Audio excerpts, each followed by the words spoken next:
নমস্কার দর্শক বন্ধুরা, এডুকেশান জোন চ্যানেলে সবাইকে স্বাগতম। আশা করি সবাই ভালো আছেন এবং সুস্থ আছেন। আজকে একটি গুরুত্বপূর্ণ আলোচনা বা অনুষ্ঠান শুরু করব। বিষয়টি হচ্ছে 12 বছর পর বৃহস্পতি ও শুক্রের মিলন মেষ রাশিতে এবং 4 রাশির কর্মজীবনের হবে অগ্রগতি। এই বিষয়টি আলোচনা করব এই ভিডিওর মাধ্যমে বিস্তারিতভাবে। ভিডিওটি না কেটে না স্কিপ করে পুরোটা দেখার চেষ্টা করবেন। চলুন বন্ধুরা, ভিডিওটি শুরু করা যাক। ভিডিওটি শুরু করার পূর্বে ভিডিওটি লাইক করে দিবেন এবং চ্যানেলটি অবশ্যই সাবস্ক্রাইব করে দিবেন এবং কমেন্ট বক্সে জয় শ্রীকৃষ্ণ লিখতে ভুল করবেন না। তাতে আপনারা ভগবানের কৃপা আশীর্বাদ সর্বদা প্রাপ্তি করতে পারবেন। তো চলুন বন্ধুরা, বেশি দেরি না করে মূল বিষয়টি আলোচনা শুরু করা যাক। বৃহস্পতি এবং শুক্র 12 বছর পর মেষ রাশিতে একসঙ্গে অবস্থান করতে চলেছে। মেষ রাশি সহ 4টি রাশির লোকেরা তাদের কর্মজীবনের ভালো সুযোগ পাবেন। শুক্র, মঙ্গল, সূর্য, বৃহস্পতি ও বুধের রাশির পরিবর্তন হবে এই সময়। এই 5টি গ্রহের মধ্যে 2টি গ্রহ একই দিনে রাশি পরিবর্তন করবে। মেষ রাশির জাতকেরা জন্য অত্যন্ত শুভ বলে মনে করা হয়। এই মাসে এই রাশির জাতকরা সম্পদ, সুখ এবং সৌভাগ্য পাবেন। তাদের সংসারে বিয়ের সম্ভাবনা থাকবে। চাকরিতে পদোন্নতি হতে পারে এবং মূল্যায়নের সম্ভাবনাও বাড়বে। ব্যবসা খুব দ্রুত এগিয়ে যাবে। সন্তানদের দিক থেকেও সুখবর পাওয়ার সম্ভাবনা রয়েছে। মিথুন রাশি, এই রাশির জাতক জাতিকাদের কর্মক্ষেত্রে যে কোনো সিদ্ধান্ত খুব ভেবেচিন্তে নিতে হবে। পারিবারিক সমস্যার বিষয়ে আপনাকে কিছু গুরুত্বপূর্ণ পদক্ষেপ নিতে হবে। আপনি খুব যত্ন সহকারে সম্পত্তি চুক্তি চূড়ান্ত করা উচিত।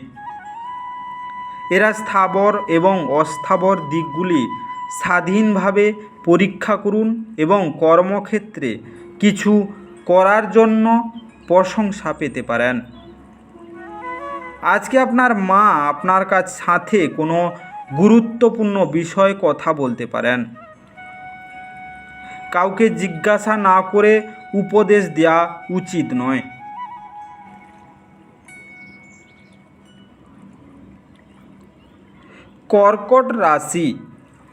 কর্কট রাশির জাতক জাতিকাদের শুক্র এবং শনির মিলনের কারণে কর্কট রাশির জাতকরা নতুন সুযোগ পাবেন। আপনার প্রেম জীবনের উদ্দীপনা ও আনন্দ থাকবে। কর্মজীবনের ইতিবাচক পরিবর্তন দেখা যাবে। বৈষয়িক স্বাচ্ছন্দ্য বৃদ্ধি হতে পারে। আপনি আপনার কাজে সৌভাগ্য পাবেন, যার কারণে অমীমাংসিত কাজ শেষ হবে।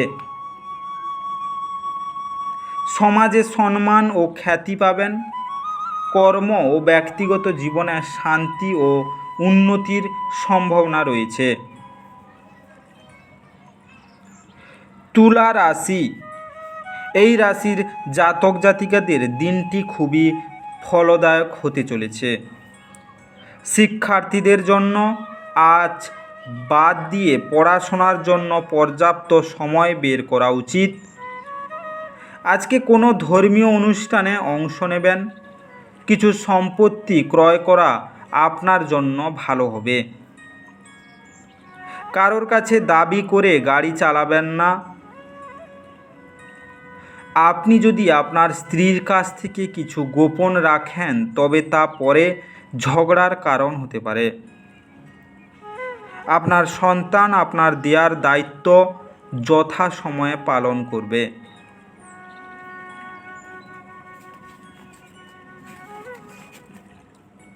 আজকের এই বিস্তারিত আলোচনাটি এখানেই শেষ করলাম। ভিডিওটি ভালো লেগে থাকলে অবশ্যই লাইক এবং কমেন্ট করে দিবেন এবং বন্ধুদের কাছে শেয়ার করতে একদম ভুল করবেন না। যারা চ্যানেলটিকে এখনও সাবস্ক্রাইব করেননি তাড়াতাড়ি সাবস্ক্রাইব করে নিন এবং পাশে থাকা বেল আইকনটি বাজিয়ে রাখুন, যাতে করে পরবর্তী ভিডিওগুলির নোটিফিকেশান সবার প্রথমে আপনার মোবাইলের হোম স্ক্রিনে পৌঁছে যেতে পারে। আর অবশ্যই কমেন্ট বক্সে জয় শ্রীকৃষ্ণ লিখতে ভুল করবেন না, যাতে করে আপনার জীবনে সমস্ত সমস্যা দূর হয়ে যেতে পারে। আজকের এই বিস্তারিত আলোচনাটি শেষ করার আগে আপনাদের সবাইকে অসংখ্য ধন্যবাদ। আপনারা ভালো থাকবেন এবং সুস্থ থাকবেন।